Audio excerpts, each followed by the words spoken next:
The most common question I get from toe-up sock knitters is, how do I know when to start the heel? This week's Technique Tuesday video will explain how to answer that question based on the type of heel construction you are planning for your sock. If you'd like to jump directly to a specific point in the video, you can tap or mouse over the video playback area of your screen to reveal the chapter titles and starting points of each section. First, you need to know how long you want the total length of the sock to be. And then you figure out how long the heel is going to be along the sole, and you subtract that length from the total length. But the question remains, well, how do you figure out how long that is going to be? And so I'm going to go through the three basic, most common heel types that are used for socks, including a little bit of explanation about some variation that you might want to keep in mind. This heel, sometimes you will find under other names besides short row heel. It sometimes is called an hourglass heel. The fish lips kiss heel that many people use is a short row heel. It's an hourglass short row heel with a little variation. The boomerang or yo-yo heel, also an hourglass short row heel.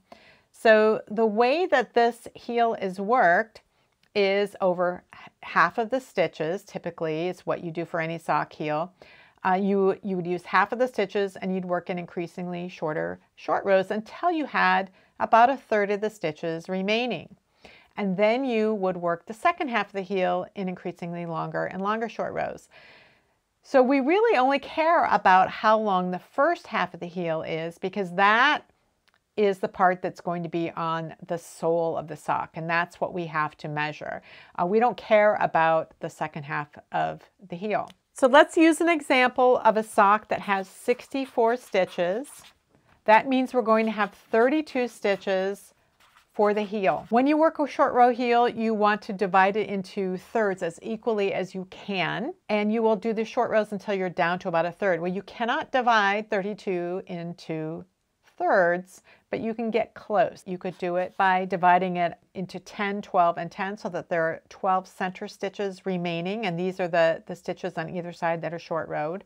Or you could do it this way, so that you have 11 short rows on each side with 10 center stitches remaining. So depending on which of these choices you make, the number of rows long that the heel will be different. So for a 32 stitch heel, we can just subtract the number of center stitches that are remaining, and that will tell us how many rows that we will have worked. Another way of looking at it is you could add up those two numbers on either side, and that would also tell you that it was 22 rows long. If you were using this method instead, then you would have 32 stitches minus 12, and so you would have 20 rows. You could instead add the 10 and the 10 together to get the 20 rows. So depending on how you divided up your stitches, that's going to tell you how many rows you have. But then how do you figure out how long that actually is? So we've already talked about 32 stitches. Let's say we want 10 stitches left in the center so that we have the 22 rows. So we take the number of rows we have and we divide it by our row gauge, and that tells us what the actual linear length is of the heel. By the time you get anywhere near the heel on the sock, you will have plenty of material to use to tell you what your row gauge is. So you can either measure an inch or 2 inches on here to figure out what your row gauge is, or you can just measure the number of rows that you're going to need to work, such as 22. You can see how long are 22 rows on here. But let's say you figured out what your row gauge actually is, and it was 11 rows per inch.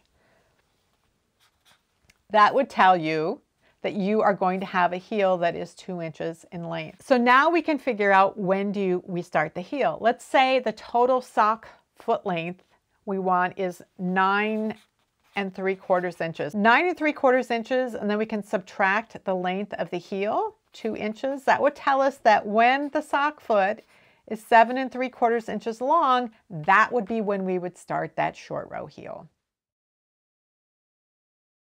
If I'm going to knit a short row heel, I have to make modifications because the standard method of working a short row heel is not going to fit my foot. So what I have to do is increase the number of stitches on my needles, and all of those extra stitches go toward the heel. So I have more stitches to start with when I'm working my heel, and that's going to make the heel longer.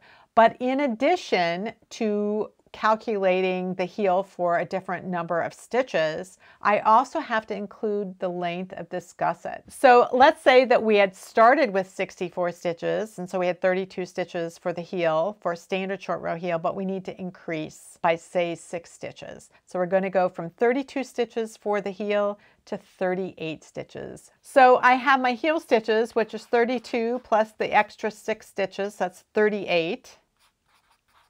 And then I'm going to decrease down to the center 10 stitches. That means the number of rows for the heel is 28. So I have 28 heel rows, and it took me 6 rounds to get those 6 extra stitches because I did 2 every other round. That means the total number of heel rows is 34. So if I have 34 heel rows, and again, let's say my row gauge is 11 rows per inch, that is 3 with just, a little tiny bit more. So just call it 3 plus, but it really is about 3 inches. So once again, if my total sock length is supposed to be 9.75 inches and I have a heel length of 3, that means that the length of the sock is going to be 6.75 inches when I start the heel. So you can see that's different than how long it would be if I wasn't going to do a gusset and I wasn't going to have more stitches. So this swatch has a peasant heel in it. This is a heel that is worked after the rest of the sock is complete. You come back and you open up half of the stitches, and that actually gives you live stitches on either side of the opening, so then you can work it in the round. So if you had 64 stitches for your sock and you had 32 of the stitches that you opened up, you'd end up with 64 stitches on your needle. And you'd work these in the round, shaping with decreases until you had about a third left, and just like you would in the center of a short row heel. In fact, a peasant heel and a short row heel have exactly the same shaping. So you'll have similar stitch counts, and you'll have similar ways of calculating the number of rows long that half of the heel will be. Let's say that like this sock right here has 64 stitches. So we're going to have 64 stitches for the total heel when it's worked in the round, but each half of the heel is only going to have 32 stitches. And when we decrease, we're going to be decreasing 4 stitches every 2 rounds, but each half of the round will have 2 decreases every other round. So half of the heel stitches of a 64 stitch sock is 32 stitches.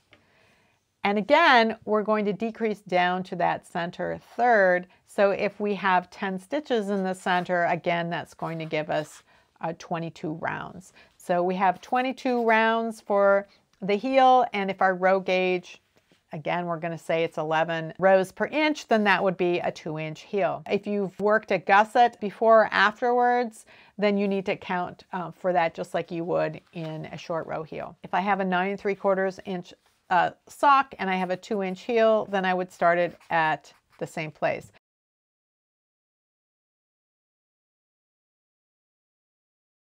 In this type of construction, you have a gusset that's fairly long, the purpose of which is to increase the circumference of the sock. In most cases, you then have a shaped area, the heel turn, right here, that fills in the base of the sole right up to the point where the heel turns a corner and becomes the leg. So this could have different shapes, it could be different lengths, it could be worked in a variety of different ways depending on the particular instructions that you are following. In the case of this particular sock, the way that they are shaping this is the same exact way that the first half of a short row heel is worked. So the way that I would calculate the length of this It's exactly the same as I would count it for short row heel. I would subtract the number of stitches remaining right here from the total number of heel stitches I started with. So if I started with 32 and ended with 10 up here, that would be 22 rows. So it's the gusset plus this heel turn right here. Now, there are some heels that don't have this little heel turn right here. The gusset increases continue until you have created a large enough circumference to go across this entire diagonal, and then it just shifts to working up in this direction with some decreases and simultaneous decrease and short rows to create a sort of a triangular looking flap. So the fleegle heel is one that would be like that. So as an example, there might be 24 gusset rounds and there might be 22 heel turn rounds, which would result in a 46 row round total heel length. And again, if the row gauge was 11, then you would end up with something just over 4, like 4 1/8 to 4 1/4 about. It's like 4.18 inches. Again, a 9.75 inch sock heel minus 4.18 is going to be a little more than 5.5. There's more to knitting a sock heel than just figuring out when to start it. If you're interested in how to modify different parts of your sock in order to get a better fit, I have lots of videos to help you out. You can find a playlist of all my sock related videos over here, as well as to a playlist devoted just to sock heels over here. If you have any comments or questions about today's video or suggestions for videos you'd like to see in the future, you can leave those down in the comments below or join the discussion in my Ravelry group, Rox Rocks. Thanks for watching, and I'll see you next time.